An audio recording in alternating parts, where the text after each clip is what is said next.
stoplight thing here. Well, you know, in life we all got decisions to make and choices to make. I'm pretty disappointed in you, Mr. Foster, and your dealings with your cohorts on the panel up here. You know, you're either doing one or two things in this life. You're either earning your wings or you're earning your horns. As far as I can tell, Mr. Carl Foster, you're earning your horns. We got some men up here. We got a problem with our police department. We got a problem with the checks and balances within that police department. My son was shot and killed by APD, and the IRO, retired Judge Deaton, told this panel that that shooting was not justified. And this panel disregarded his findings. Point being is the system is broke. We have no checks and balances within the police department. I feel like I'm preaching to the choir here, but apparently some of you aren't getting it. You're either here to help our police department, as I am, and our public and our community, and to try to change things and make it accountable and a viable entity that actually has some teeth and some accountability. But apparently there's some people on this panel and within the administration that like it the way it is. They like the non-accountability and the lack of transparency. You know, I hadn't planned on speaking tonight. I wished I would have prepared a little bit, but the bottom line is that we got a couple of guys up here. Mr. Siegel, thank you so much for everything you're doing. Mr. Stein and Mr. Barker, some of you other folks that are trying to do the right thing, trying to fix the system. We got a problem here. And apparently, you know, I don't know, Carl, apparently you like it like this. Apparently you want to have a lack of accountability. We need our police department to be able to have esprit de corps. They need to be able to be, you know, the morale within the police department is way low. And the only way we're going to fix it is to have accountability within the police department and to have a viable system of checks and balances that keep these men with power and badges and guns in check. You know, it's pretty disheartening to hear Mr. Foster beat up on Siegel and Shine over their emails whenever all they're trying to do is trying to do the right thing, trying to make it something that's actually works. You know, it's going to be a long road to hoe. It took us a long time to get this way. It took 100 years. We're 100 years old here in New Mexico. It took us 100 years to get all messed up, and I hope it don't take that long to get it straightened out. But with men like Mr. Shine and Mr. Siegel and some of you others, I think we're on the right track. So thank you guys for your hard work and your effort. And Mr. Foster, I'll pray for you. You need it. Mr. Chair. Mr. Shine. Mr. Chair, Mr. Ellis, I'd just like to clarify one thing. When you say this panel overruled Judge Deaton, I think it's fair to say that none of the people on this panel were on the panel. You're absolutely correct. I stand corrected. You're right. The former panel, the Bambi Folk and the other, was a farce. I mean, it was a total joke. So I recant that. Yes, you're absolutely right. This is a whole new panel and a whole new ball game. But let's get it right. Thank you. Mr. Arasim, are you ready to speak? We are ready for you. Oh, thank you. Sorry. Did every red light get down here? You have 6 minutes. I think I've had time donated to you. Thank you very much. Good evening, Commissioners. I understand that the Commission has put to rest Mr. Foster's allegations, but I feel at the basis of his motivation claiming that I had ex parte communications with one or more Commissioners seems to have been forgotten. I believe promises were made to me that the evidence would be presented at last month's meeting, but instead that part of the conversation was simply omitted. Excuse me.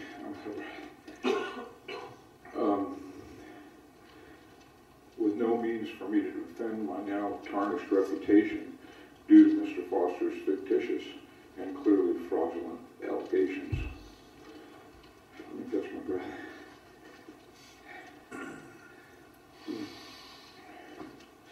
I have filed a complaint over these issues in accordance with the Commission's rules with Mr. Armillo, who is the POC liaison to the Mayor's office.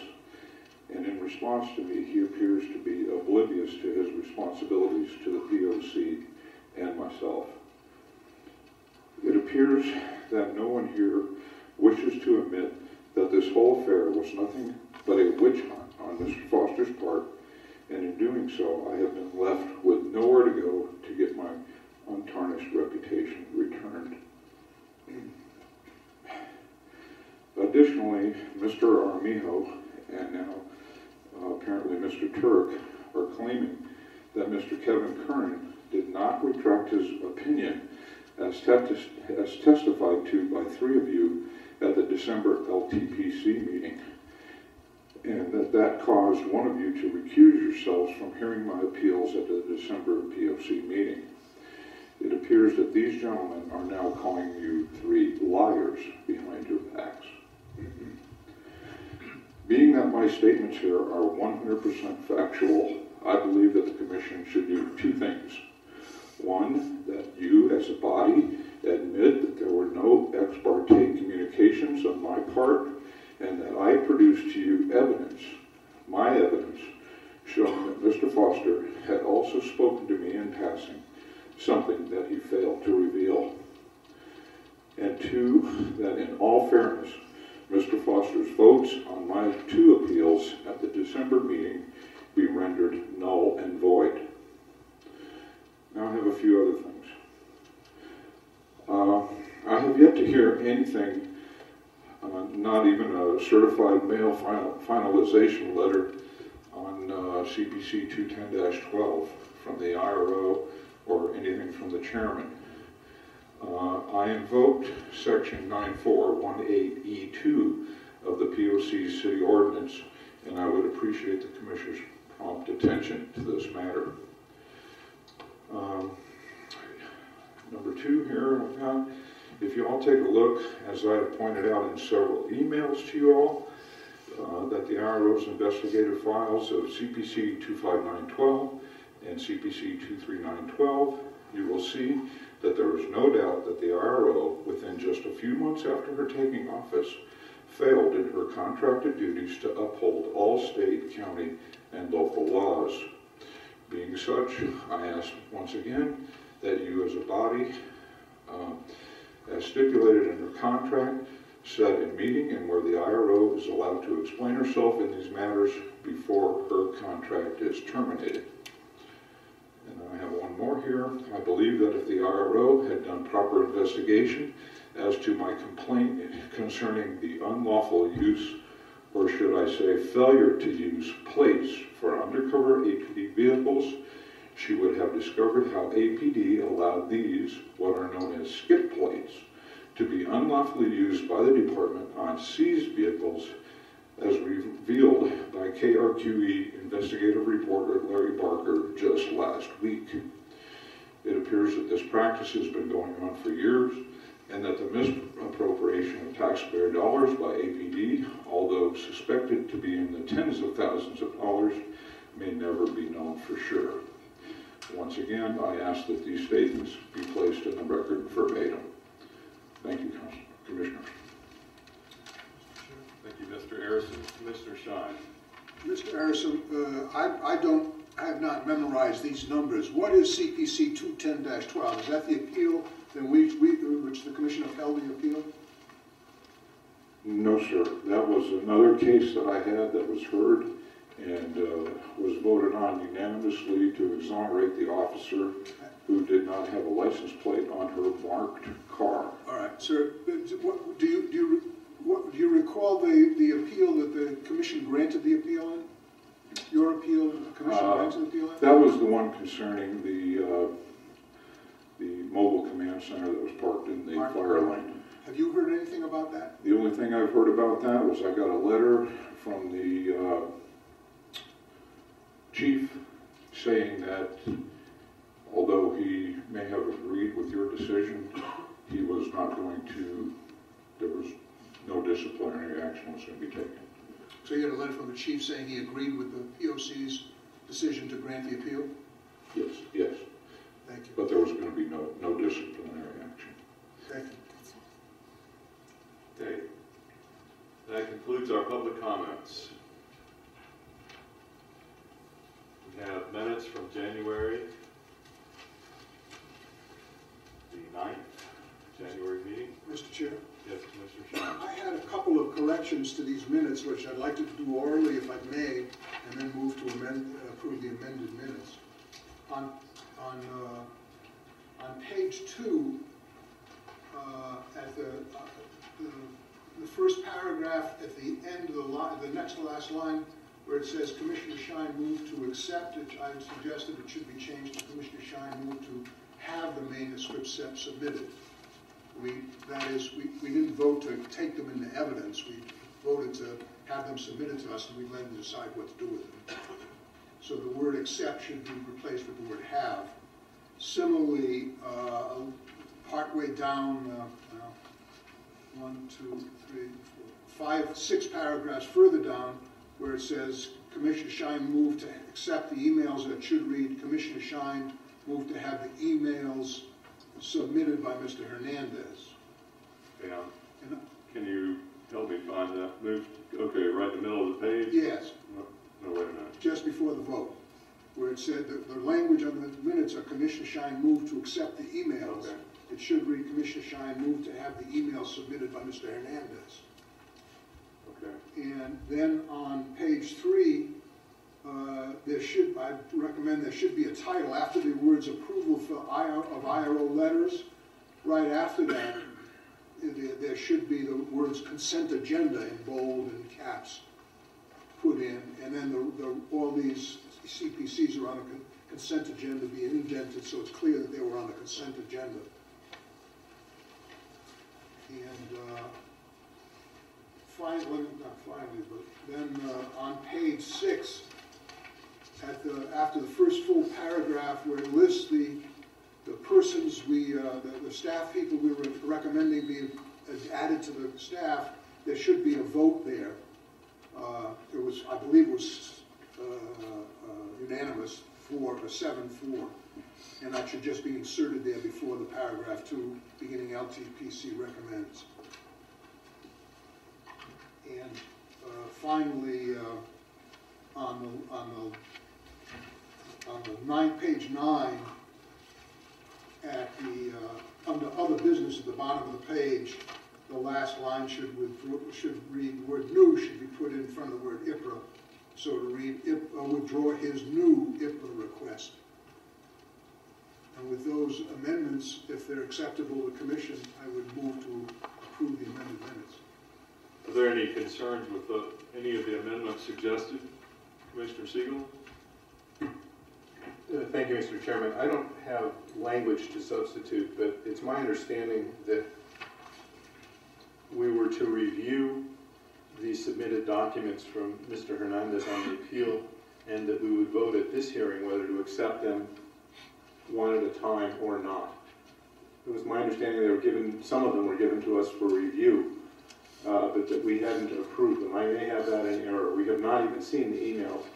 And the transcripts themselves were to be marked up by IRO Hemmer with any areas where she thought there were questions as to the veracity of those transcripts, and that we could then understand the transcripts and IRO Hemmer's concerns about them, evaluate those, and then decide whether to accept those transcripts for today's hearing or not at today's hearing.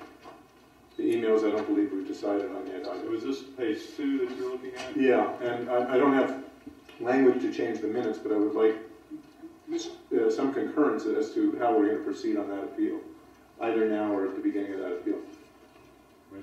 Mr. Chair, that's why I changed this language.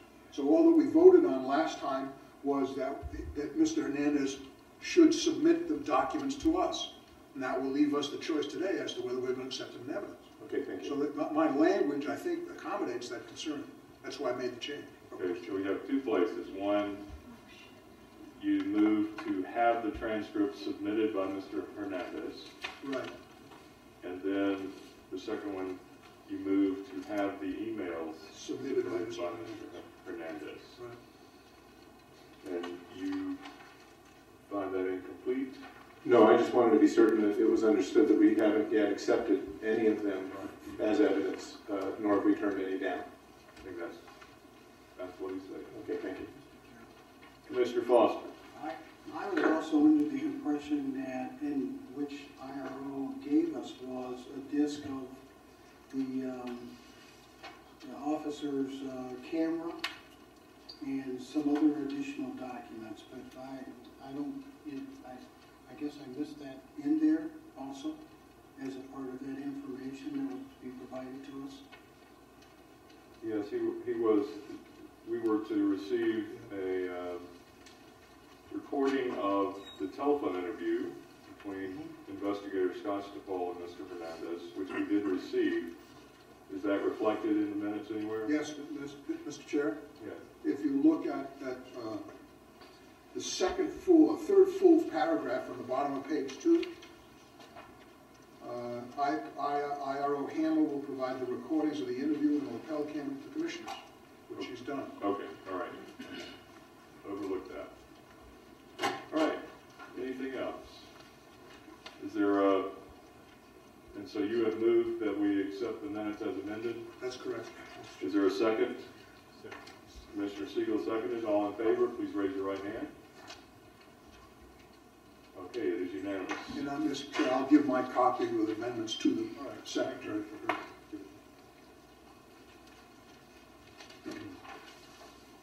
Okay, we move on to citizens' appeals. First up, CPC 236-12.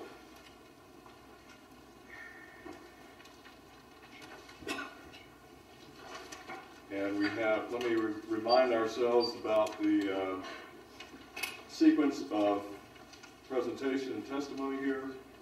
First will be the appellant speaking for 15 minutes. Then, if the police officer involved is present, will be allowed 5 minutes, 10 minutes for APD, and 10 minutes for the IRO's office, followed by 5 minutes for the appellant's rebuttal. Mr. Hernandez. Point of order, Mr. Oh, Commissioner Siegel. If you don't mind, before the time starts for the appellant, I think we ought to clear up for ourselves what evidence we'll accept and consider, and then begin the matter. For example, some of what he's given us were transcriptions of some of these recordings, which we may choose to use or may not. Right. So can, Ms. Hammer, can you give us, can you remind us or list for us the totality of items and evidence for this case? I provided, pursuant to your request, 2 lapel videos, which were taken at the time of the incident. Also an interview by Investigator Paul Scotch-DePole of Mr. Hernandez. Also provided were 2 transcripts, which Mr. Hernandez and he said were prepared by his attorney's office, which I denoted on it which provisions I objected to. Mr. Hernandez was supposed to provide the emails, what he wished to have reviewed.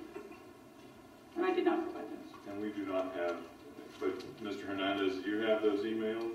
I do have a copy of the emails to provide, as well as exhibits 1 and 2. What's exhibits 1 and 2? They're the transcripts from the incident.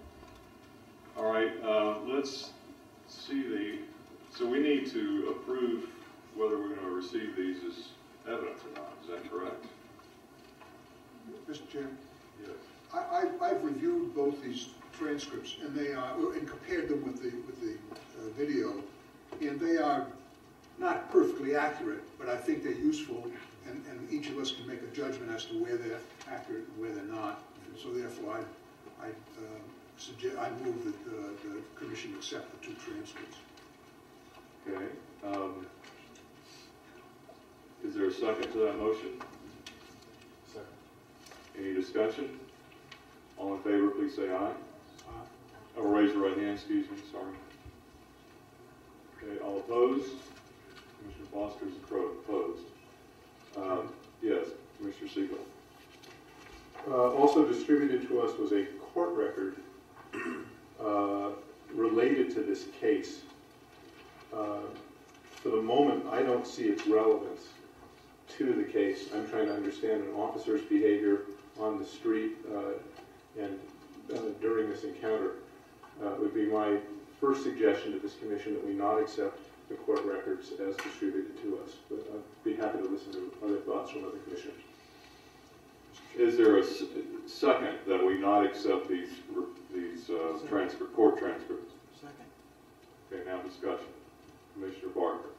Oh, you were just, Commissioner Shine. I'd suggest that we vote this motion down, that we do accept this. And the reason is because one of my concerns, and one of the reasons I wanted to see this court transcript, was to see whether there had been a motion to suppress made in which a judge had ruled on a lawfulness of the arrest at issue here.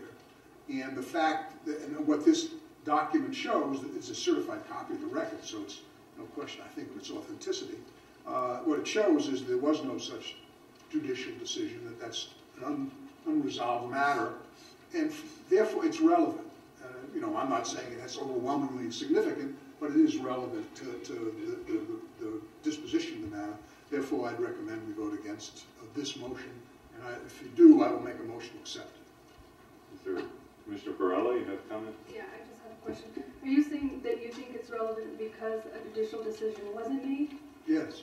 Therefore, we would be overriding a judicial decision? Yeah, well, or, I mean, if I may respond, Mr. Chair? Yes, you may. Okay. Yeah, my decision might have been affected in this matter if, for example, there had been a motion to suppress made and the court found that the arrest was unlawful and therefore the evidence was suppressed and the case dismissed.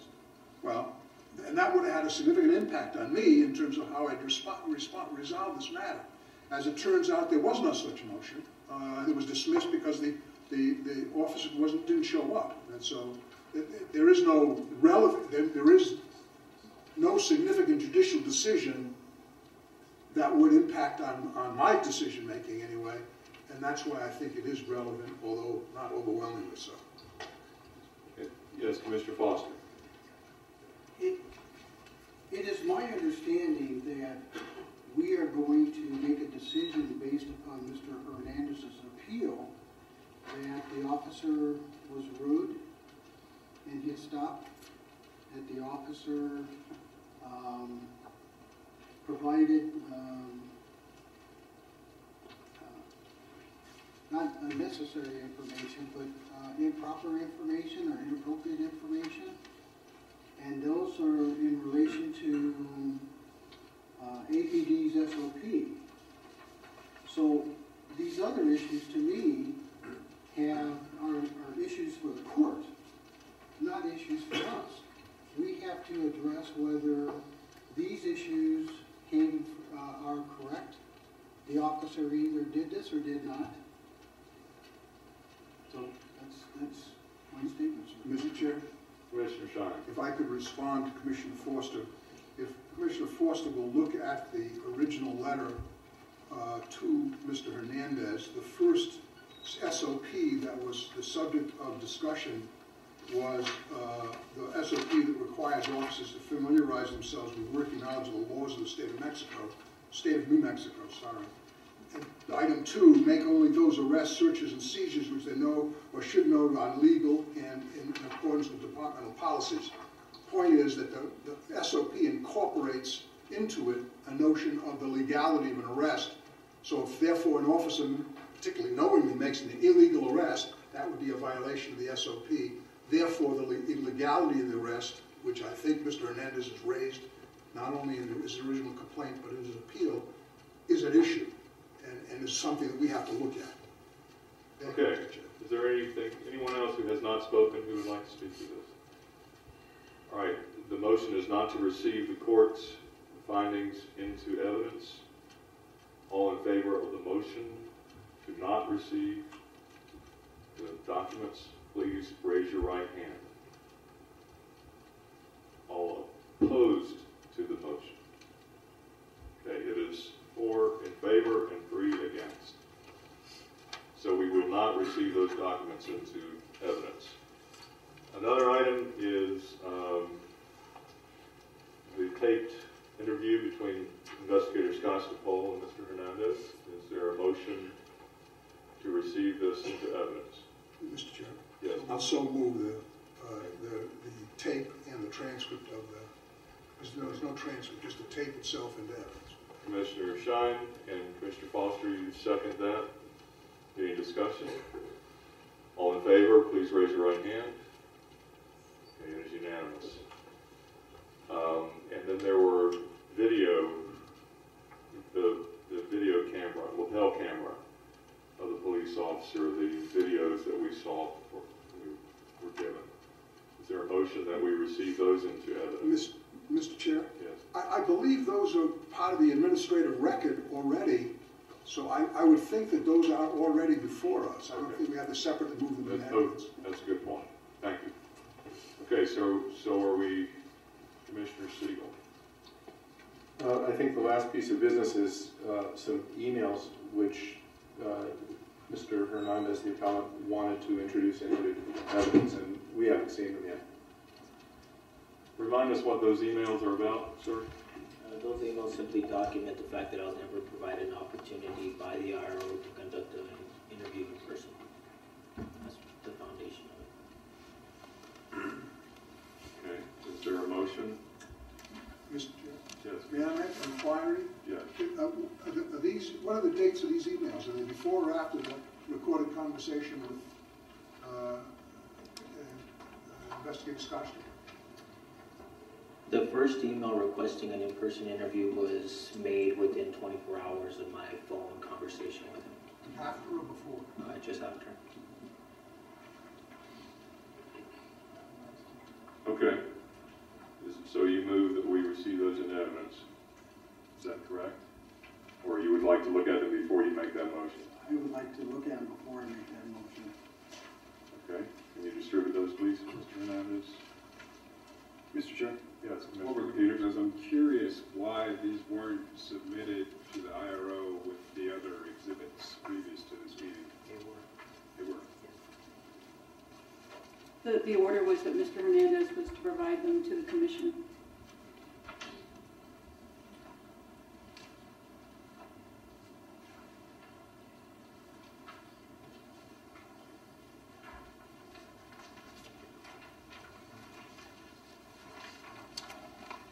Let's take a moment and look over these.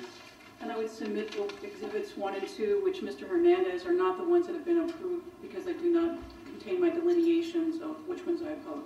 I would object to looking at these 1 and 2. These are the wrong exhibits.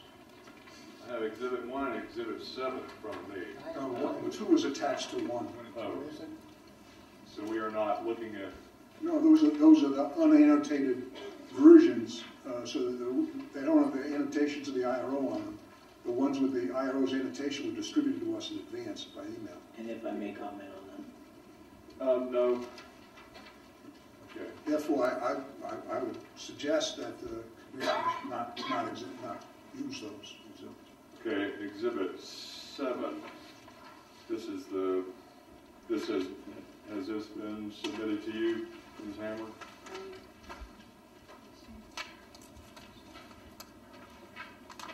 Not today.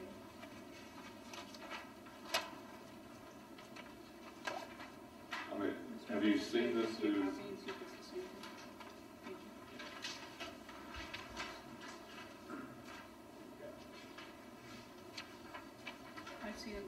I've seen them now, thank you. But are there annotations that you would like to, I mean, the whole point is whether they are accurate. Are we talking about the email or the transcript? The transcript I annotated and sent to the commission. And that's the version I annotated. Right, but the emails, I have no dispute with the accuracy of the email. Oh. All right, so that's Exhibit 7. Yeah, marked as Exhibit 7. Okay, but Exhibit 1 and 2, that's the transcript Right. that you have not seen. I've seen it, but that's the copy that was handed to you was not the copy that was emailed out.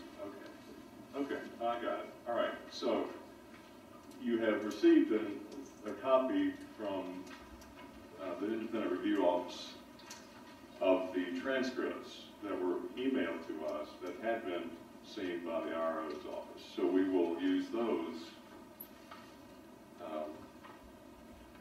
And I would object to that. Mr. Chair, Yes, Commissioner. I move that we accept in evidence Exhibit 7 for whatever it's worth. Is there a second? Commissioner Varela seconds. Any discussion? Yes, Commissioner Foster? When I was going over the tape, one of the things, the final discussions between the investigator and Mr. Hernandez was that the investigator left it open for Mr. Hernandez to contact him, for him to come in and have an interview conducted. For some reason, I don't see that. Well, let's wait for that discussion, Okay. and when we get into the body of our discussion. This is just simply whether to receive this as evidence or not.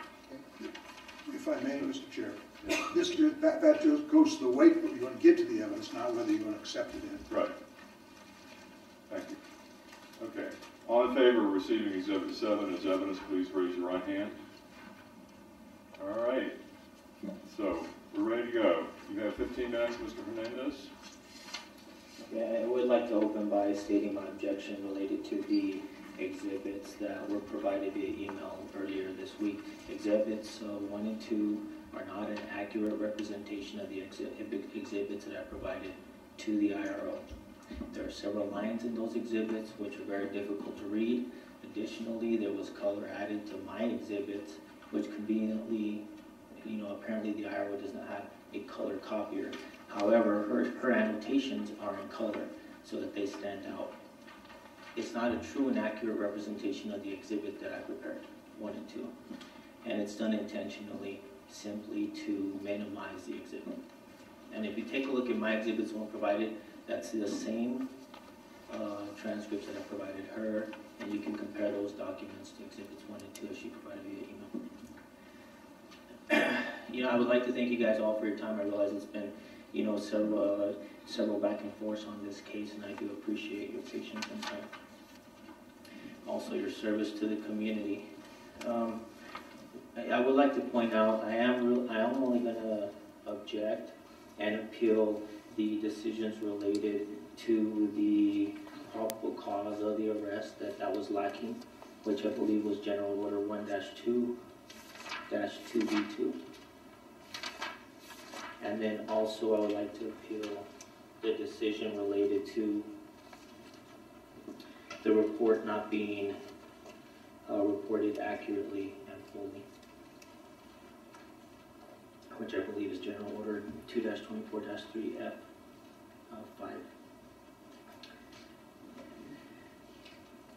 And I'll start. This officer has violated the fundamental principle of working in law enforcement, and that is you must be honest. You cannot conduct a criminal investigation and report only the facts that support your case. You cannot lie and make up facts to support an arrest where no probable cause existed. And that's exactly what this officer did. He blatantly lies on his police report and gives the appearance, and his police report to give the appearance that the probable cause existed when it did not. And it was fabricated after the fact. 8 different times I directly indicate to the officer that I have not been drinking. Very directly indicate to him that I have not been drinking, repeatedly. 8 times, in fact, on video.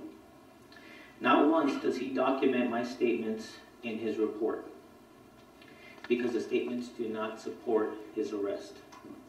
They're exculpatory evidence, and he chooses intentionally to leave them out of the police report. The report is not done fully and accurately. It does not document the facts fully and accurately. In fact, not only does he not document my statements, but he fabricates statements, which I never made, in an attempt to make me look guilty and to support probable cause, which did not exist.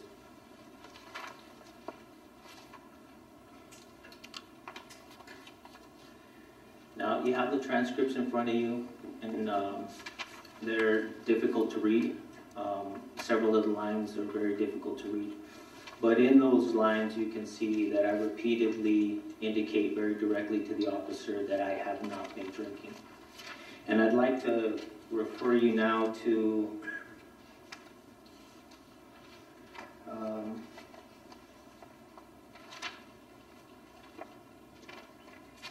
the report that the IRO prepared. And let me find a page for you.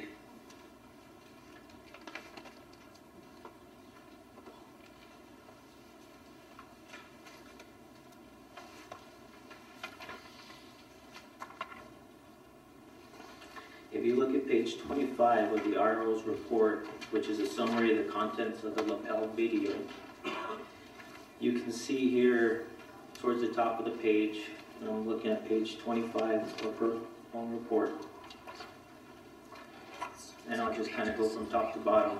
Officer Brown, I'm quoting from that page 25, Officer B, asked Mr. Hernandez if he had consumed any alcohol, and Mr. Hernandez answered, quote unquote, no. Later in the document, same page, Officer B asked Mr. Hernandez, when was the last time he had consumed alcohol? Mr. Hernandez said, quote, I have not been drinking. The third time, Officer B explained that he was trying to conduct a seated horizontal gaze nystagmus test as a pre-exit screening. Mr. Hernandez said, okay, I'm not doing any type of field sobriety. I have not been drinking. Officer B, this is a little bit different section down in the same page. Officer B asked Mr. Hernandez to please put his hands on the window as directed. Mr. Hernandez, after a pause, says, I am not interested in doing any field sobriety. I have not been drinking, end quote. Same page, further down in the document. Officer B again asked Mr. Hernandez when the last time was that he had consumed any alcohol. Mr. Hernandez responds, sir, I have not been drinking, end quote. The sixth time on the same page in her document, as evidence that's on the video, and you will see, Mr. Hernandez again refuses. Officer B asks, why is that? Mr. Hernandez responds, because I have not been drinking. Now, if you look at the police report, the officer wrote, you can see several times, not once, first of all, just 6 times in that section do I indicate very directly to the officer that I had not been drinking. Now, actually, when you see the video and if you look at the transcripts, I actually indicate very directly 8 times to him.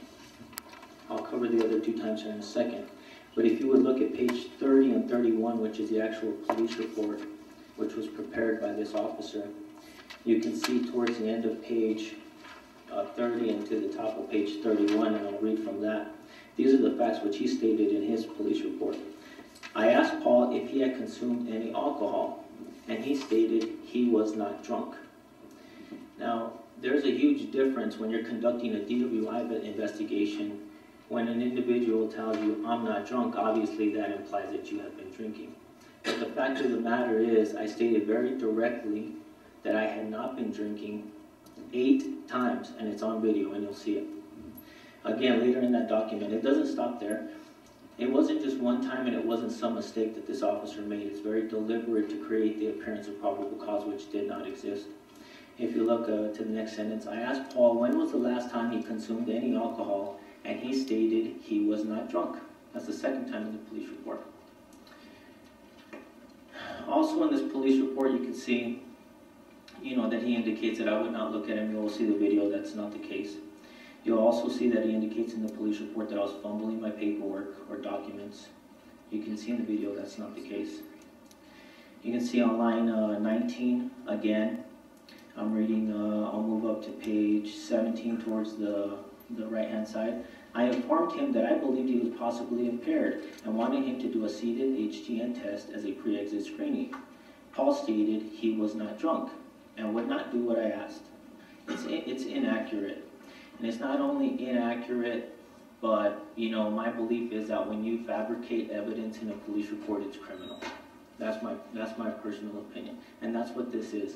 Because it's a DWI investigation, you cannot ignore all the statements that were made to you directly because they don't support the arrest that you made.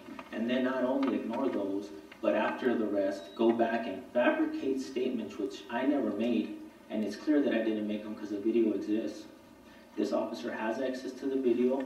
There's no reason that if he was unclear about what was said, which is not the case, but if he was, he has access to the video. So the report is clearly not done. The report is not, it's not documented, or the incident is not documented fully and accurately. And it's very clear. Now, the IRO, and there's several other items which the officer lists as, somehow creating some type of reasonable suspicion. The vast majority of those are also lies. And I want to point out the fact that when you catch an officer like this deliberately lying in a police report and omitting facts that are directly pertinent to the investigation, then how do you trust anything else that's in the police report or that's said by this officer? And I can tell you that this document consists of the vast majority of facts contained in this police report are lies, blatant lies. And that's why, now the arrest was made without probable cause, and for several reasons you can see that it was. And I'll refer you to another part in the document here.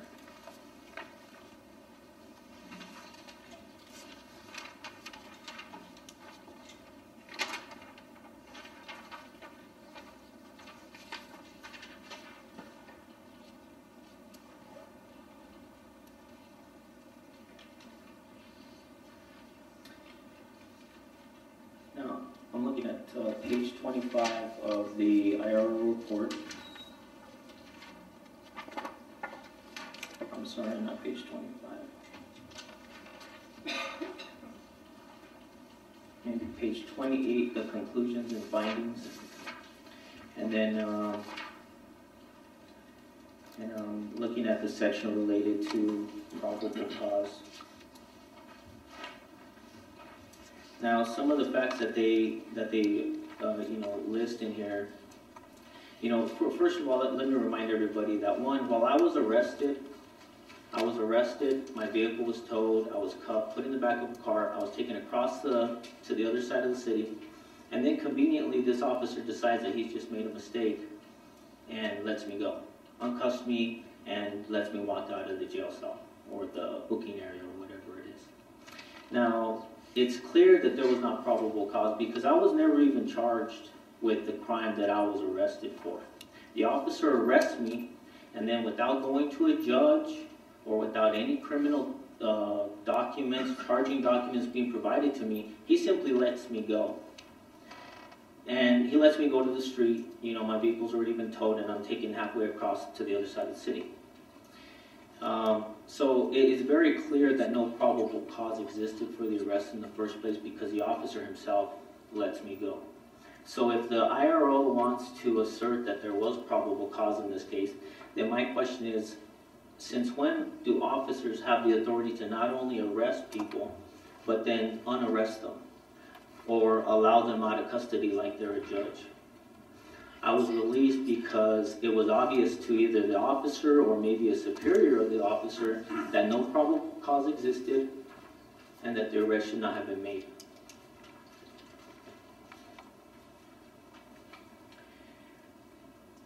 If you could play the video there in the first section of the stop, please.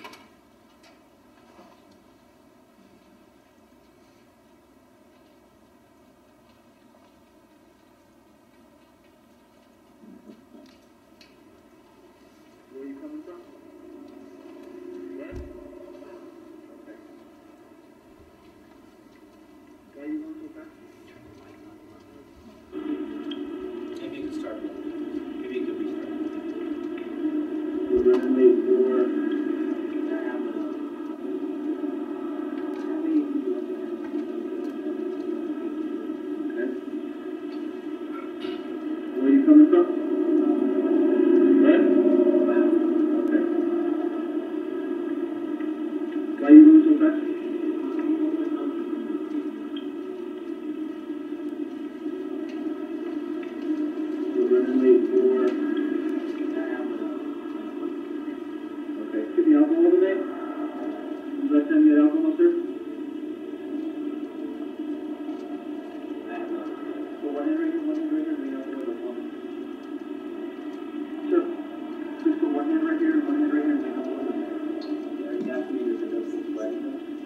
try to do a pre-exit screening, call the horizontal view of my stagnant. Put one hand right here and one hand right here, please. Okay, I'm not doing anything. Right, yeah. Please put one hand right here and one hand right here and look out the window for me. Good, leave that right where it is. I'm not doing anything. Right, yeah.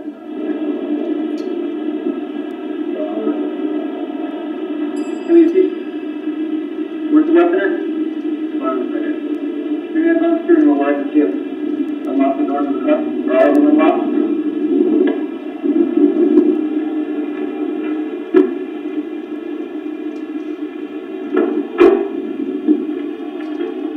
Is that the 32nd warning?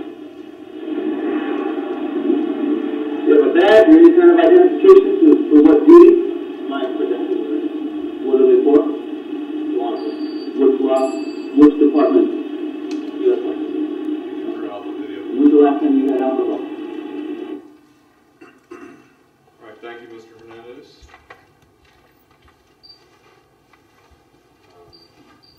Next up is the police officer involved here, Ms. Aaron.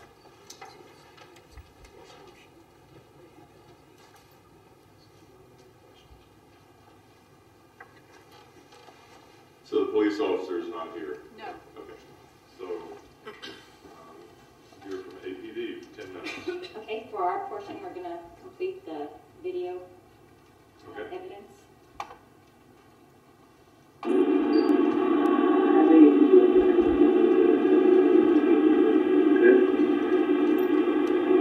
Where are you coming from?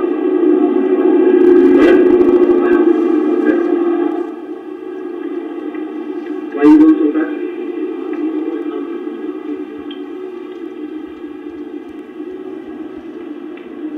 We're running late for...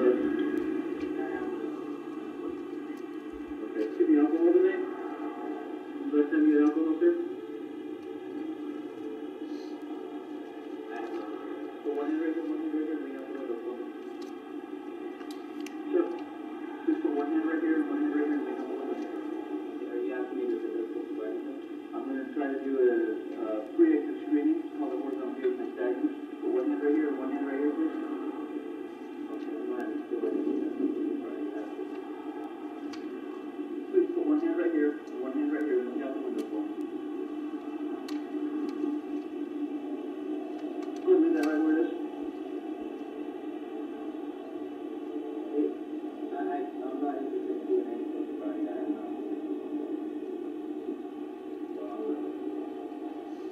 Come here, Pete. Where's the weapon at? Fine, right here. Your hands on the steering wheel, light the ship. Unlock the doors of the car. Are all of them unlocked?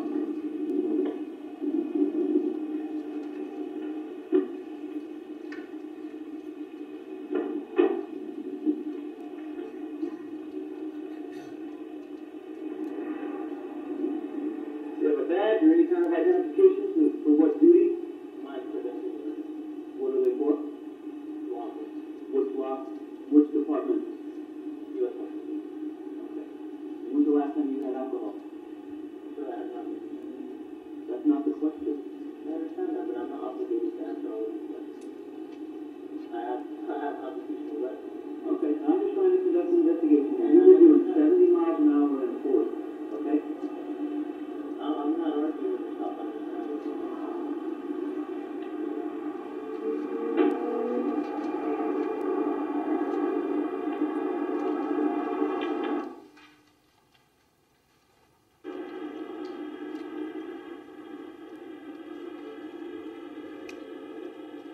Okay, Mr. Hernandez, I'm going to ask you again, when's the last time you consumed alcohol? Sir, I'm not consumed any alcohol. Okay. I want to look at your eyes, if you turn and face me, I'm going to have you do a seated HGN test for pre-exit screening. Okay. Sir, I'm not interested in doing any kind of person driving. I have not been drinking. Okay, I'm going to ask you to step out of the car for me. Turn around, face the vehicle, put your hands on top of your head, and raise your fingers. Interlace, please. Take a step back towards me.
want you to take a chemical test, all right?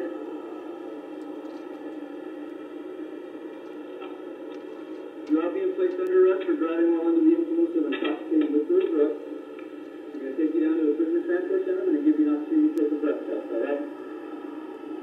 Any questions for me? Your lack of cooperation is what is escalating this, all right? You are not cooperating, Florida. Ask you to do a pre-exit screening, you refuse. Ask you to step out and do some field sobriety tests, you refuse. How is that cooperating? Sir, I don't have an obligation. I think you're impaired, okay? I believe your driving is impaired. And I want you to perform some simple field sobriety tests. They're divided attention tests, they're simple, okay? That's all I'm asking you to do. You're refusing that. My job is now to see what is impairing your driving, your ability to perform these simple tests. Why won't you do them? It basically tells me that something is impairing your ability to operate your vehicle safely. Okay? Do you have questions for me yet? Okay, we're going to come over here to the back of my police station.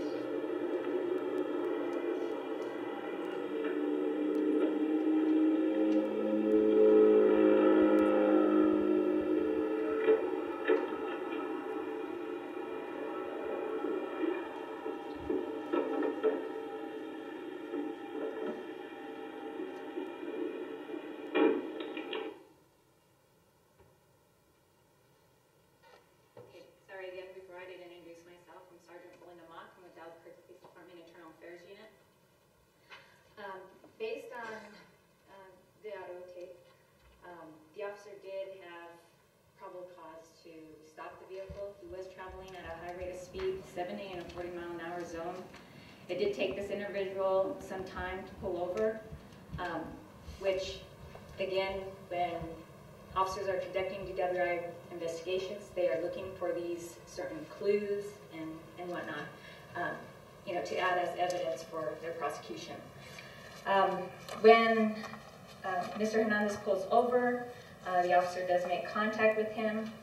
Throughout the video, it does not show that the officer is rude in any way.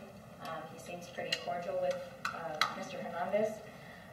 Again, he's asking him several questions, which at times he's slow to answer. Again, other clues to indicate possible intoxication or impairment. He asked him to do a horizontal gaze nystagmus test, which again is, a test that we can determine whether or not somebody could possibly be impaired, but he refuses. He has Mr. Hernandez exit the vehicle, as you saw. Again, Mr. Hernandez refused to do field sobriety tests, and based on that officer's observations, which he did indicate in his report that he thought that Mr. Hernandez did have bloodshot, watery eyes. He did smell a faint odor of alcoholic beverage coming from the vehicle itself, and the window was rolled down. Initially in the video, when you do see it, the window is up slightly, and then it's raised down or put down within the traffic stop. At which point the officer said he indicated that he smelled an odor of alcoholic beverage coming from the vehicle. At that point, when Mr. Hernandez refuses the field sobriety test, the officer at that point has a duty to still continue on with his investigation just because Mr. Hernandez says that he has not had anything to drink. That is a statement that's often given by people that have been drinking. And again, maybe if he would have cooperated with the investigation and done those field sobriety tests, we wouldn't be here today. And it would have showed that he would have been able to operate a motor vehicle, and he would have been released on scene. But we won't know. We won't know that because that wasn't done. So again, the officer had to make the arrest. Made the arrest. He transported him to where he took a breath test with the results of 0-0.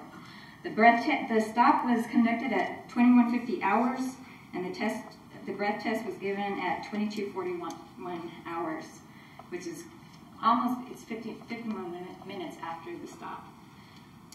A person can have something to drink and have those results of 0-0 at that time, depending on how much they had to drink and how long before the stop they had stopped drinking.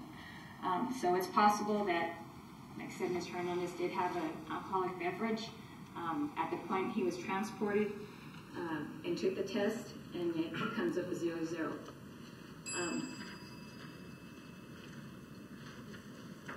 Again, like I said, he did have probable cause for the stop and for the arrest, and it's not uncommon for an officer to release a subject if they are blowing below the legal limit.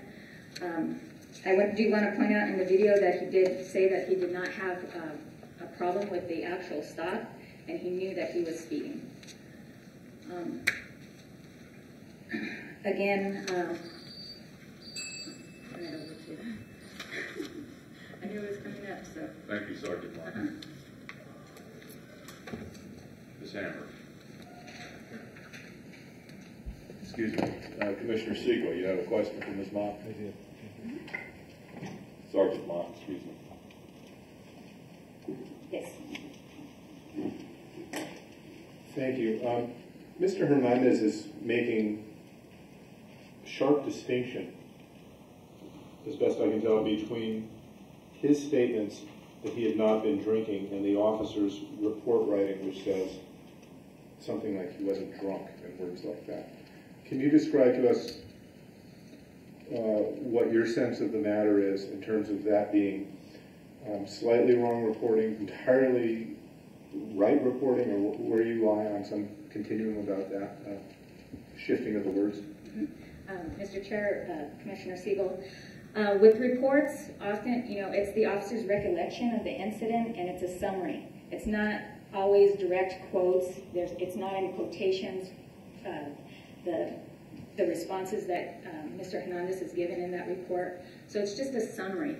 And they don't often look at the lapel video afterwards. They're writing it. They're trying to get, this taken care of and handled in a quick manner.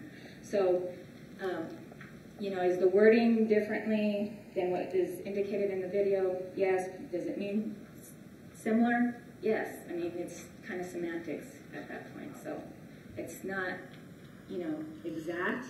But again, the report is a summary of the officer's recollection. So, as far as you're concerned, this is an accurate report that's been written of the tape that we've just seen. Yes, I believe so. Okay, thank you. Mr. Bishop. Commissioner Foster, you have a question from Sergeant Mott? Sergeant Mott, one of the things that you pointed out is he was released. He blew a 0-0, and so therefore he was released on his own recognizance. So why did the report reflect a possible DUI instead of just a speeding violation? Because of that, it was a DWI investigation initially, so he used the DWI report. And that's just a standard report that we use for the DWI investigation because it has those indicators that we can just check off on the boxes and stuff. So it was an initial DWI investigation. He did make the arrest for the DWI, however, he was released. So, but was that reflected in the report? That he was released? Yes. I believe so. Commissioner Shine? Sergeant Mark, and you may not be able to answer this, or maybe Investigator Scotch, I don't know, but I'm concerned about how all the documents show that, or indicate that the officer turned on his emergency lights north of the intersection of Irving and Coors, on Coors, and that Mr. Hernandez continued through the intersection and went much further down and pulled into the parking lot at Target. My question is, do you have any idea how much further north from Coors? Was it a block north of that intersection, or 2 blocks, or 15 feet? Do you have any sense of how much further north it was? And maybe you can't answer it. I'm kind of familiar with the area. It's probably about a block. 2 blocks. I don't know. I can't say for sure. But there's in that area, there's plenty of places where he could have stopped prior. There's the first entrance. There's a second entrance to that parking lot. So again, he Which entrance to the parking lot did he go into? The second one. Okay, but, so you don't know how much further north of that I intersection? can't give it a But specific. is the investor Scotchable or the Yes, we IRO? do. We do know. Okay. I'll And save we'll a wait couple on- for them. We'll have Thank Sandra you. for Thank you. that part of the report. Thank you, Sergeant. Thank you.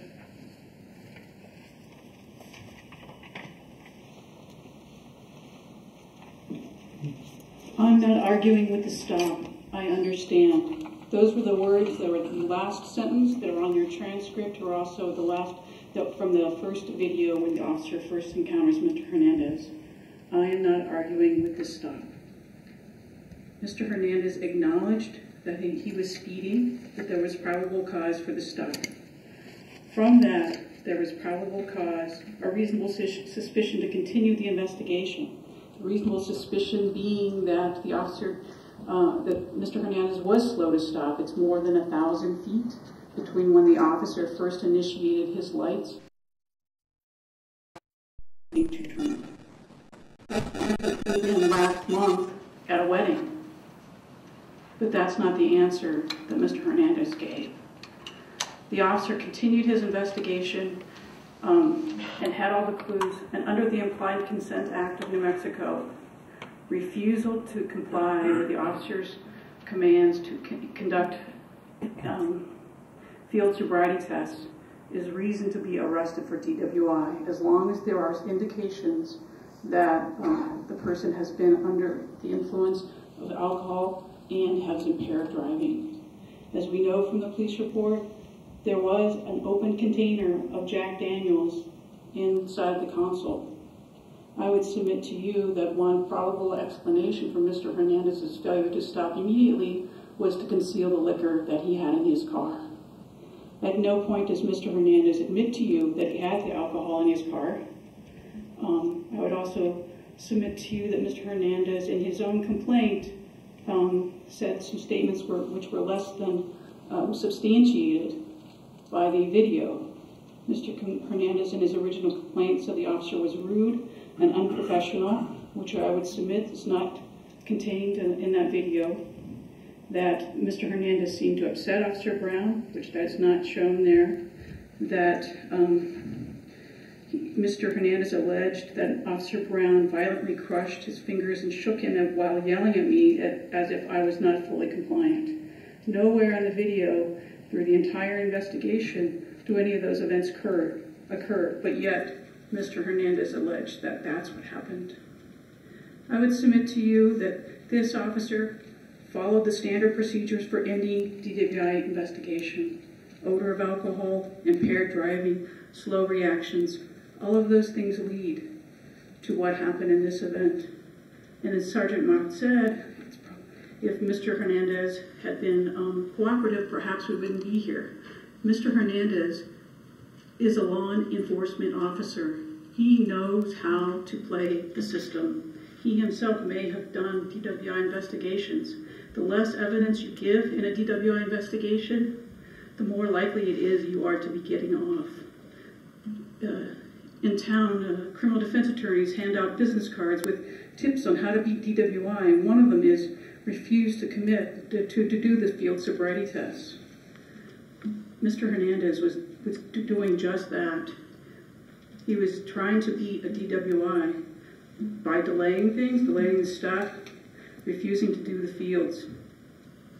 As Sergeant Mock explained to you, more than 50 minutes is more than enough time to digest a drink. If the last time Mr. Hernandez has had a drink was right before the officer had stopped him, he would have had time to digest that and blow a 0-0. So the officer was followed the SOP and followed the law in arresting Mr. Hernandez for DWI. And is in the protocol and the practice for the Albuquerque Police Department, when someone does blow zeros, they are released. And if the officer chooses to draw blood for drug impairment, then they're released and the summons is issued for the DWI. So that's the officer was following what the standard protocol was. The fact that the officer released Mr. Hernandez at the prisoner transport unit after the breath test has no bearing on whether or not the officer conducted his investigation properly.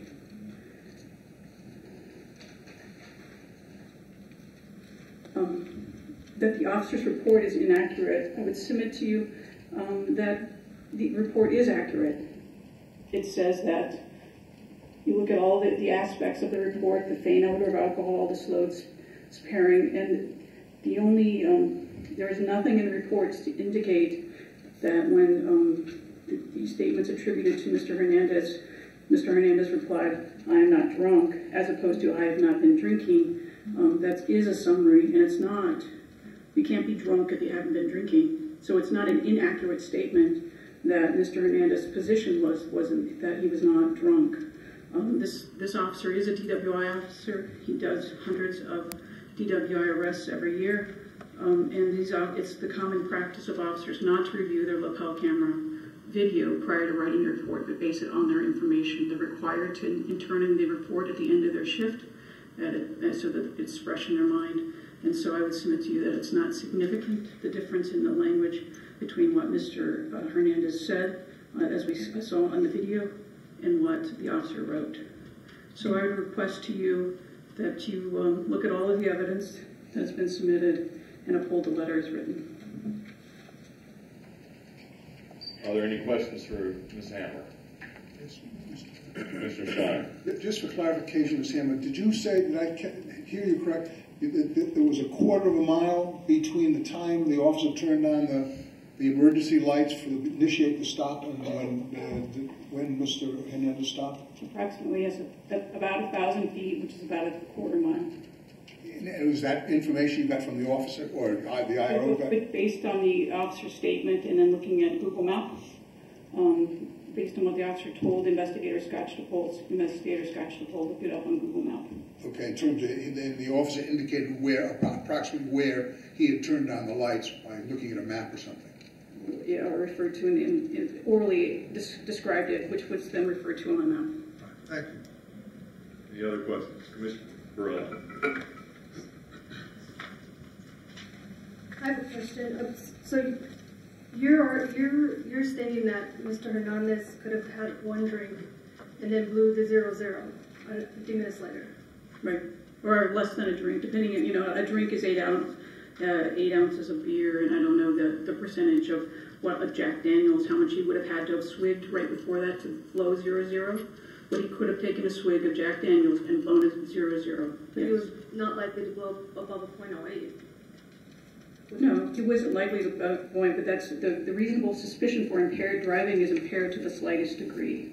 And he was impaired to the slightest degree because he was speeding, the slow response time for stopping, the delayed answering and evasive question answering. He was exhibiting signs of impairment. And so that's what a DWI probable cause is. Alcohol plus impaired to the slightest degree. Okay. But you know that New Mexico law has a relation back there that even 3 hours later, if somebody blows a point, whatever they blow 3 hours later in a police station, it has been found that it relates back to the driving time. So if it's 3 hours, I mean, most DWI investigations, I don't think it's 50 minutes is very much different in the realm of DWI investigations for the officers to get the person from the point of arrest to, through all the process, the 20-minute and all that stuff. Do you think 50 minutes was, longer than usual? No, I think that's a typical time. But I think that, as we all know, people handle alcohol differently. And that handling of alcohol varies from person to person. One person who never drinks one drink can make them very impaired. And someone who drinks alcohol chronically could have 10 drinks and not show the same level of impairment. So I think we wouldn't know.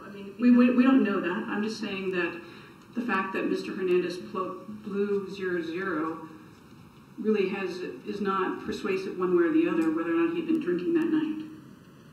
And the fact that there was an open bottle of alcohol which had alcohol missing in it is the best evidence that alcohol was consumed at some point by someone in Mr. Hernandez's car, and at the time he was stopped, he was the only one in the car. But the officer didn't know about the whiskey in the car. He knew about the odor of alcohol emanating from the car, which was confirmed by finding the alcohol. Okay, but he didn't indicate that on the lapel video. No, but he doesn't have to tell anyone, I smell alcohol coming out of your car. What he needs to do is indicate it in his report, which he did. Commissioner Siegel. I want to do this very gingerly.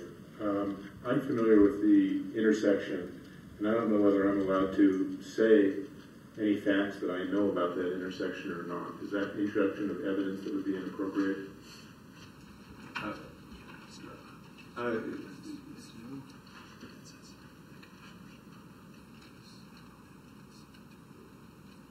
Upon advice of counsel, you are correct in that you are not allowed to introduce that evidence.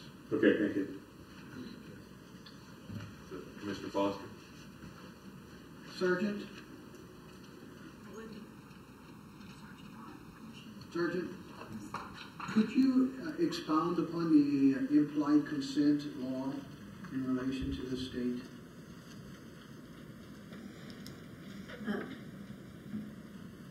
Mr. Chair, Commissioner Foster, I'm not sure I'm understanding. What do you want me to explain about the implied consent? Well, basically, it's my understanding that if somebody is stopped and an officer feels that they have probable cause and that person refuses, then under the law, that officer is obligated to arrest that individual. Yes, that's correct. So you would make the arrest. Also, if a person refuses under the implied consent, they are going to receive stiffer penalties when it is adjudicated. Is it also, it's also my understanding that we give that implied consent when we sign our driver's license, is that correct? Yes, that is correct. So we as citizens, once we receive our driver's license, we know that we must be able to act accordingly. Yes. Thank you. Okay, any other questions for Ms. Hammer? Okay, thank you, Sergeant Mock. The last part of this will be 5 minutes for Mr. Hernandez to speak.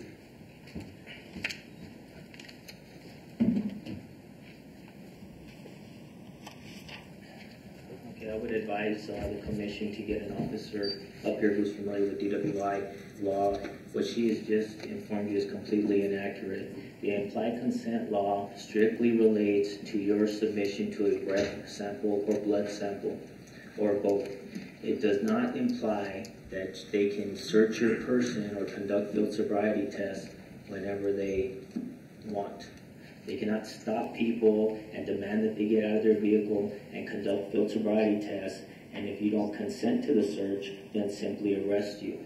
It's completely inaccurate, the information she provided you. It's wrong, flat out wrong, and it's sad to see a sergeant who apparently is testifying as an expert in this case not even know the law in this state. Some of the other things that we talked about, you can see how first of all, instead of giving the facts, they get up here and accuse me of crimes continually. Here's the thing, if they would have liked, they could have charged me and we could have went to trial. And this case would have been dismissed and or suppressed. If they would have liked, they could have showed up to court and we would have went to trial on whatever traffic violations they felt I made. But instead, they don't want to show up to court because they don't want to have to testify under oath. Now, the officer pulled up behind me at that very intersection that I pulled over with his lights not activated. I was stopped at the red light at that intersection. I saw him pull up behind me. He did not have his lights activated. When I accelerated on the green light, he then activated his lights, and I pulled over at the first opportunity. And that intersection, I was in the middle left-hand lane. You have to cross over like 3 lanes, because there is a dedicated merging lane coming from west to east in there, and it's blocked off. There was no delay in me stopping. I pulled off the roadway instead of stopping in the roadway because there's a dedicated merging lane right there, and it's not safe to stop right there. But of course, this officer needs to justify the arrest after the fact, so then he starts, fabricating this stuff to try to build up reasonable suspicion or probable cause or what have you. There was no delay in the stop. They want to say that I was delayed in my responses. You've seen the video, there's no delay.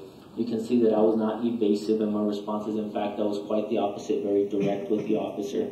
And they're going to stand up here and tell you that there's no difference between an individual stating to you 8 times that I have not been drinking, which, by the way, I had not been drinking, and an individual stating that he's not drunk. I mean, that just lacks common sense. And what we expect out of the officers is reasonableness. And anyone looking at that video can tell that I'm not impaired. So why the officer felt it, that he needed to make the arrest without conducting an investigation, I'm not quite sure. I have my theories. I won't go too far into them. But, they claim that this officer is, a DWI expert or in that division, one of the two. He conducts hundreds of arrests a year.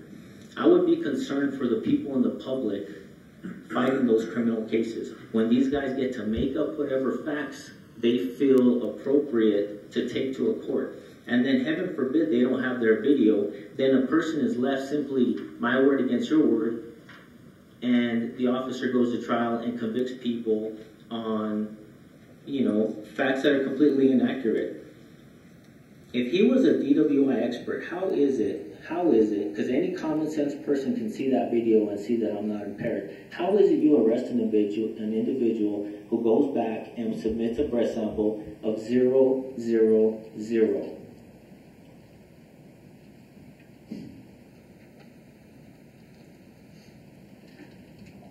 The sergeant provided evidence apparently for probable cause indicating that I was slow to answer. You've seen the video. Is that true? It's not true. Okay? It's simply not true. There's no delay. This accusation that apparently the window wasn't down far enough or what have you. Again, you can see the video. It's not accurate. Nowhere in the police report does this officer indicate that there was any problem with me rolling down the window. In the transcripts, there's no mention of me, can you please roll down the window? Why? Because again, it never existed. These are all facts that they put together after the fact to try to justify an arrest where they had no probable cause. I hope for the community you guys review this, very closely. I realize it's a difficult situation, but thank you for your time. Okay, thank you, Mr. Hernandez. Yes, Commissioner I have Stein. some questions for Mr. Hernandez. You may ask your questions. Mr. Hernandez, why was the bottle of Jack Daniels in the car? There was a small bottle of Jack Daniels about this big in the car, which had been in that vehicle 3 months or more. The idea that an individual or this officer smelled an odor of alcohol coming from the vehicle is outrageous.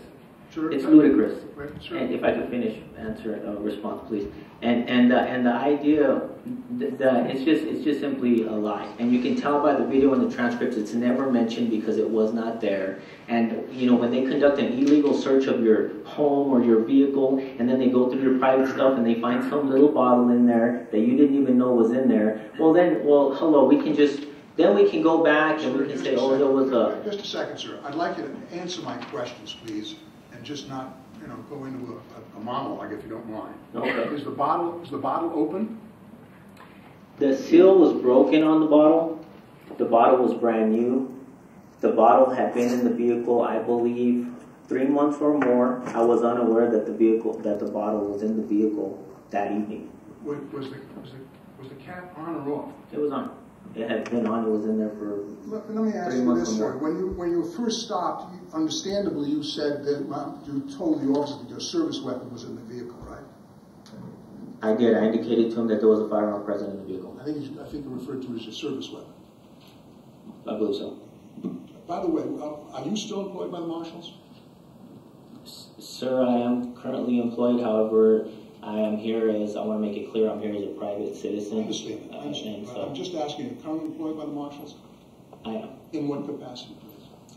In law enforcement capacity. What is it, are you a deputy U.S. Marshal? Correct. I assume, sir, that you recognize the fact that, as a law enforcement officer, you recognize the fact that the standard of a probable cause in a lawful arrest is not what you as the citizen knew or believed, but what the officer knew or believed, reasonably knew or believed. Isn't that correct? This is true. The probable cause is going to be determined by the officer conducting the investigation. However, it does have to be done in a reasonable standard, or to a reasonable standard. That's not my question. Is it not true that the standard of probable cause is what the officer reasonably believed? Reasonably being the key point. Okay, so it's not what you believed, it's what the officer believed. It's what a reasonable officer should believe. Okay, all right. And when you first said to him that you had a service weapon in the vehicle, among other things, you were communicating to him that you were a law enforcement officer. Isn't that correct? I think that is communicated. However, the firearm for my safety, I cannot reach around the vehicle with the firearm there, so I have to notify the individual officer that there's a firearm present. Sir, I'm not disputing that. I fully understand that. But it was clearly communicating to the officer that you were a law enforcement officer.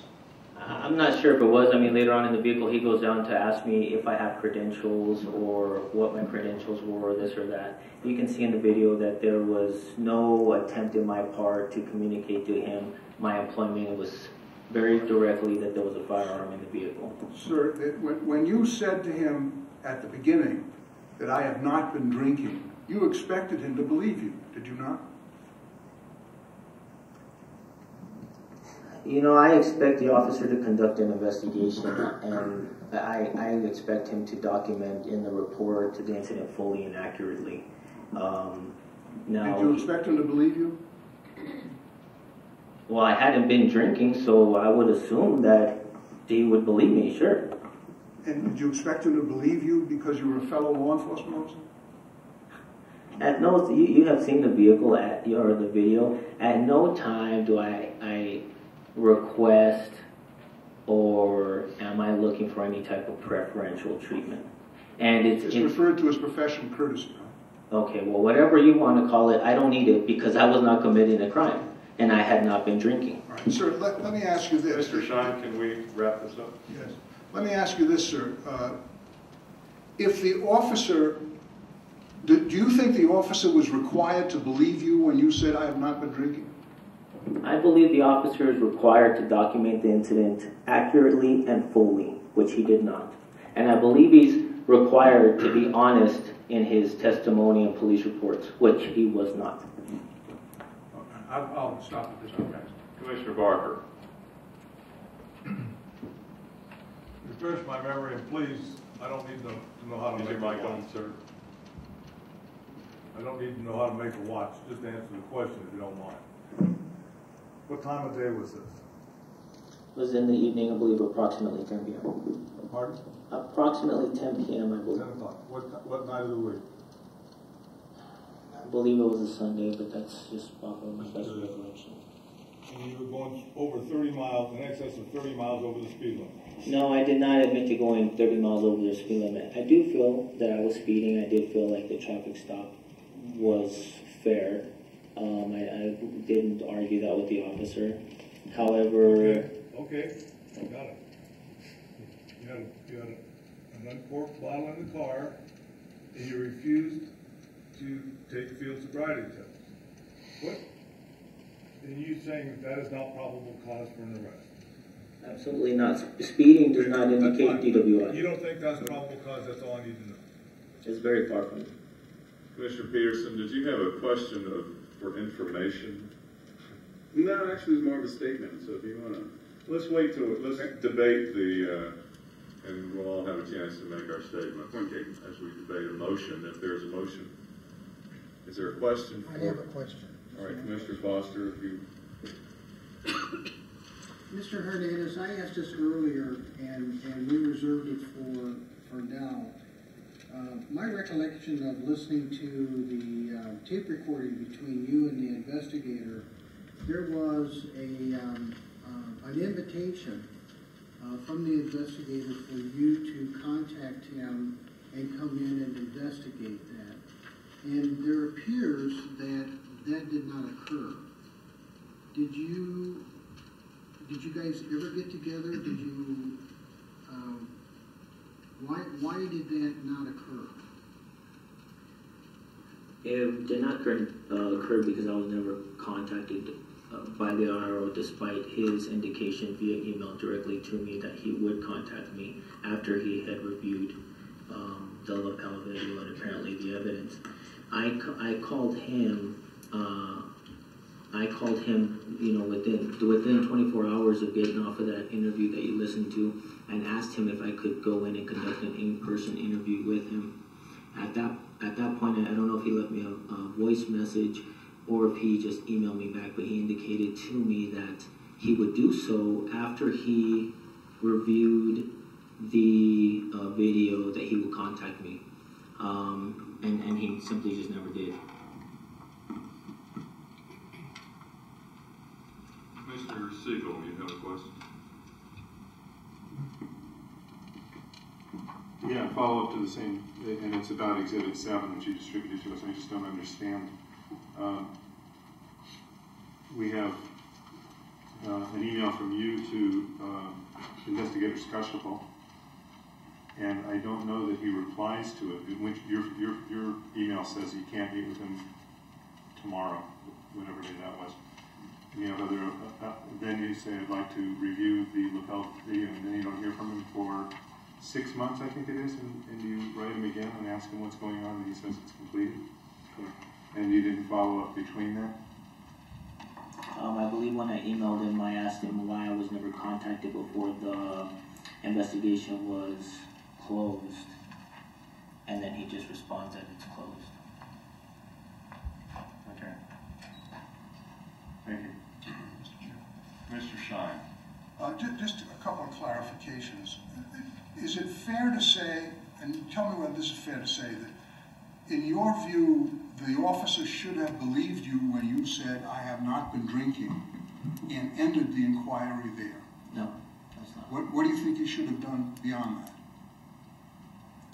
Well, there's an extensive field manual related to field, DWI investigations. I would hope that he would go through the procedure of conducting an investigation, a proper one, and not just assume, make assumptions or arrest somebody based on his suspicion, but actually build reasonable suspicion and probable cause. All right, sir. Let's go a little slower.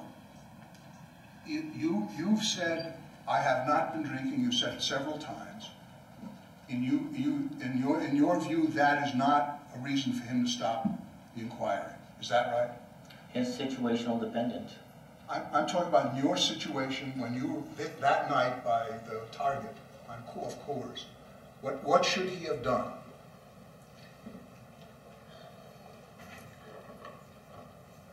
I'm not saying that he needed to stop a DWI investigation, but if you don't have reasonable suspicion to extend it and bring the person out of the vehicle, then you certainly don't have probable cause to make an arrest. Sir, isn't it a fact that one of the standard parts of a DWI investigation is the, I can't never pronounce it, that eye test, the HGN or whatever it is, and all that would have required is you looking over at him while you're sitting in your car and following his finger from side to side. That's all that test is, isn't that right? Well, sir, what that test is a search, and in this country, the United States of America, we have constitutional rights. That's not a search. That's a search? That is a search. It's a search of your person. And in this country, the United States of America, you do not have to give up your right to the Fourth Amendment. In fact, you don't have to give up any rights in this country. Okay, let's stop it here. I'm calling a halt. I need to hear if there is a motion to accept or deny this appeal. Is there anyone willing to make that motion? We deny the appeal. Commissioner Foster moves that we deny the appeal. Is there a second? Second. Is there, now would be a great time to make statements to evaluate what you have heard in support or not of this motion. Who'd like to start? Commissioner Peterson. Thank you, Mr. Chair. Mr. Hernandez, and Commissioner Shine, I don't want to steal his thunder, but I think where he was going with that, and that's kind of the point I wanted to make, was you said to yourself, I would expect him to conduct an investigation, right? It's apparent to me that that's what he was trying to do. You felt it necessary to exercise your rights, which those are your rights. I'm sorry, can I stop you just a second? Mr. Hernandez, would you have a seat, please? You will have no more questions addressed to you.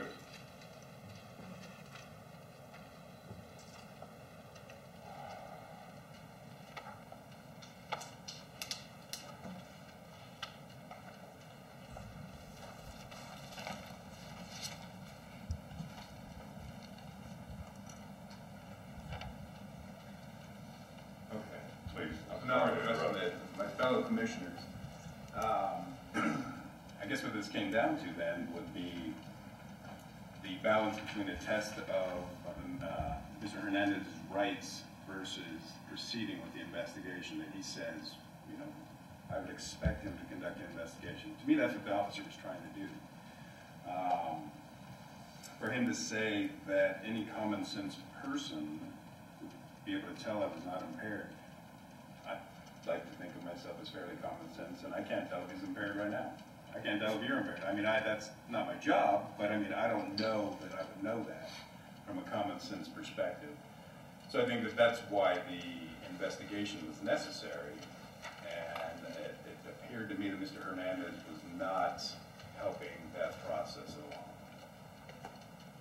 So are you speaking in favor of the motion to deny the appeal? I am. Commissioner Siegel. When we heard this case initially in November, I believe it was, I voted no. And the reason I did was that one of the justifications for the probable cause was that an open whiskey bottle was found in the center console of the car.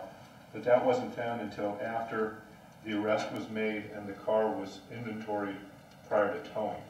So I didn't consider this an acceptable write-up at that time for why there was probable cause, and that was the problem I had then.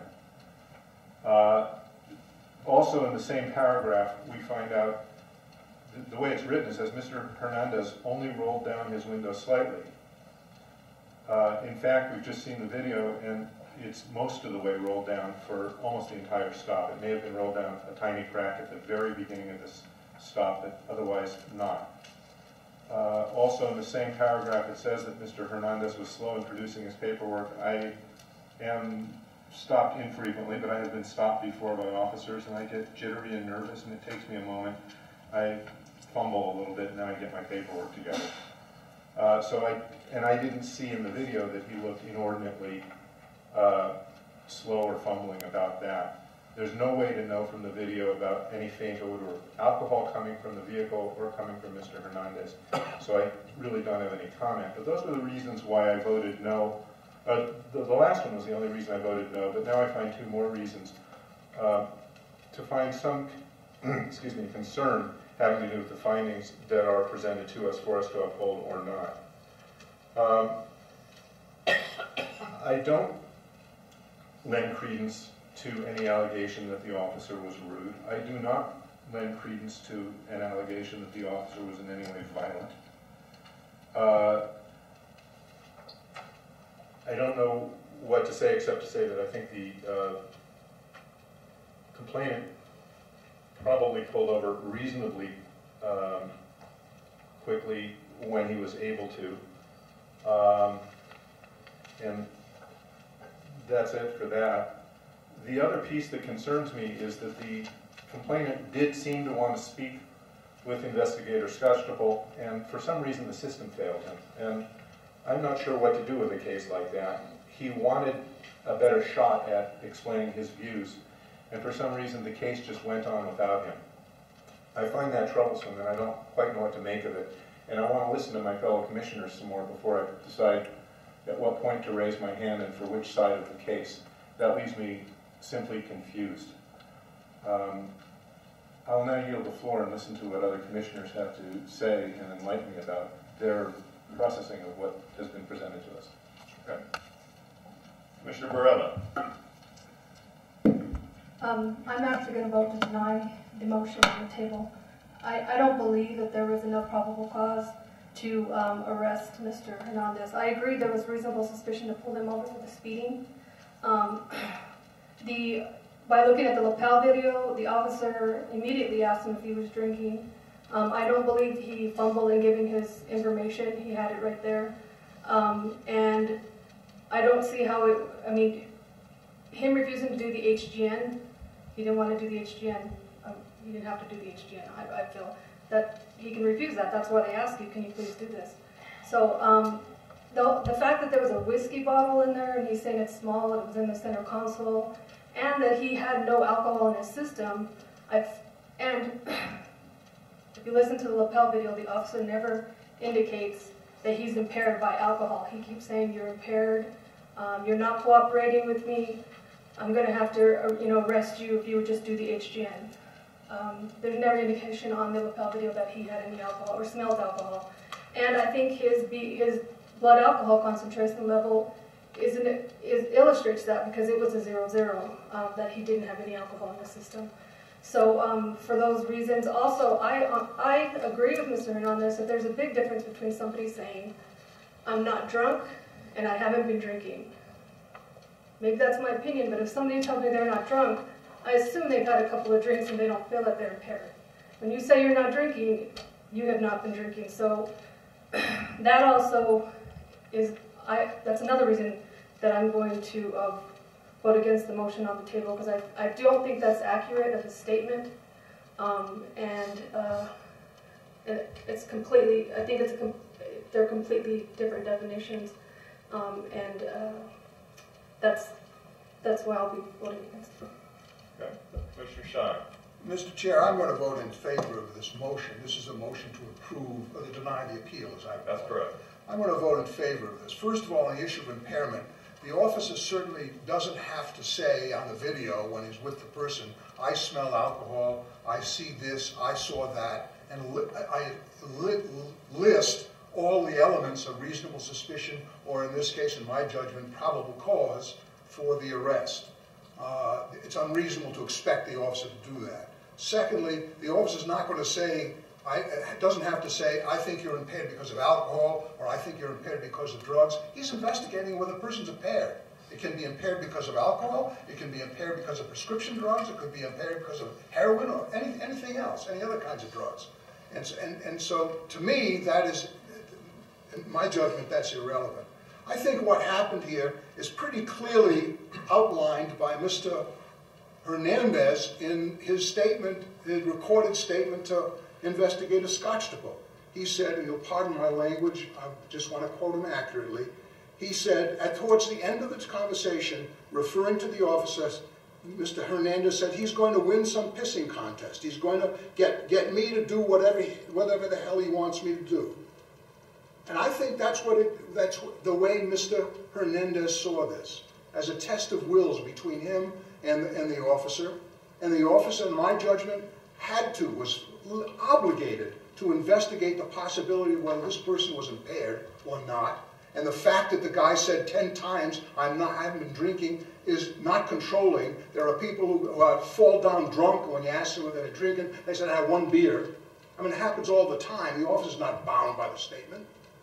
And so what's the officer to do? Is he say, well, he says he's not drinking, so I can let him drive off? He may be impaired, he's going to perhaps run into somebody 5 blocks away and kill him, and then the officer's really going to have something to answer for.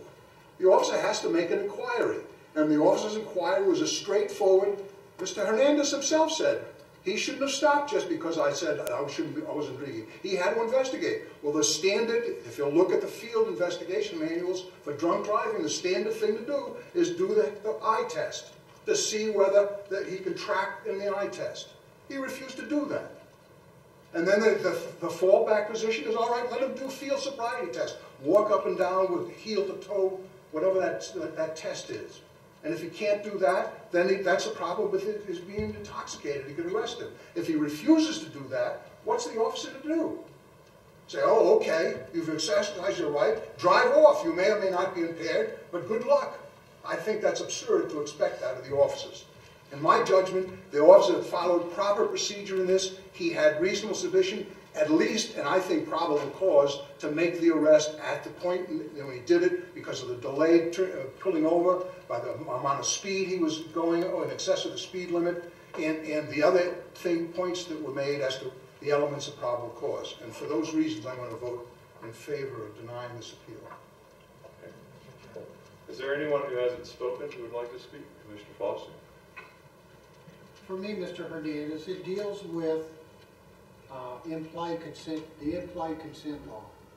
And it was evident to me when I looked at the tape that I'm not saying every officer has to say it on the video, it's just the fact that he didn't put the accurate statement of Mr. Hernandez in the police report, and then makes me question why he's saying that he smelled a faint odor of alcohol after, you know, the whiskey was found in a closed compartment in the automobile.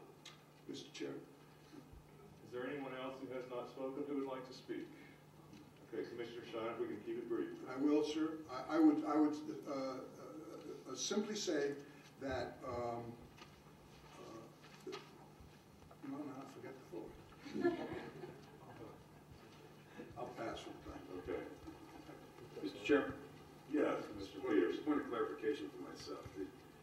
The original complaint, Mr. Hernandez complained that Officer B was rude and unprofessional and that Officer B verbally abused him. Officer B made false statements in his police report and that Officer B used verbal and physical force against him in an attempt to coerce him into withdrawing his invoked constitutional rights. That's the complaint, the original complaint. We voted on that originally and found that there was no SOP violations. That finding was appealed, and that's where we're at right now. Nothing against my lawyer counterparts, but this kind of is turning into a case. I mean, for us, like stated previously, was there a violation of the SOP? We felt there wasn't. That finding was appealed, and that's where we're at now. Not whether, you know, there was probable cause, not whether the bottle was open, not whether, you know, it's the SOP. And that's where I'm at. Well, as I understand it, what it's come down to is whether the officer violated an SOP by arresting him. Is that everyone's, basically that's what we're talking about tonight. That wasn't the original complaint. It is. The SOP discusses the lawfulness of the arrest. Mr. Chair? Yes, Commissioner Shaw. I recovered my thoughts. I wrote it down this time. So that is the observation that my colleague, Commissioner Varela, made about what was written in the report versus what was said. I would suggest that the officer, when he's writing down, it may not have been the most accurate in the sense that it was a summary. It's not, if I looked again, it's not in quote marks when he says that he wasn't drunk. I think it's reasonable for a person to say, when someone's saying to him, I did not have anything to drink, for him to reach the conclusion and write the conclusory statement, he was not drunk. He say he wasn't drunk, which is clearly what he was trying to communicate. And so therefore it seems to me specious to say that this was a false report of some kind on the part of the officer. And my question to my colleague, Commissioner Varela, is, under these circumstances, if you were the police officer, what would you have the officer do? After he refused to do the eye test and after he refused to do the field sobriety test, would you just let him drive off? I don't think I think the officer would have been negligent in his duties if he did that. Thank you. Okay. I would like to address the commission. 8 times, Mr. Hernandez repeated the statement, I think this was his count, I have not been drinking. And I think I'm correct in that 8 times that was not the answer to the question that was asked.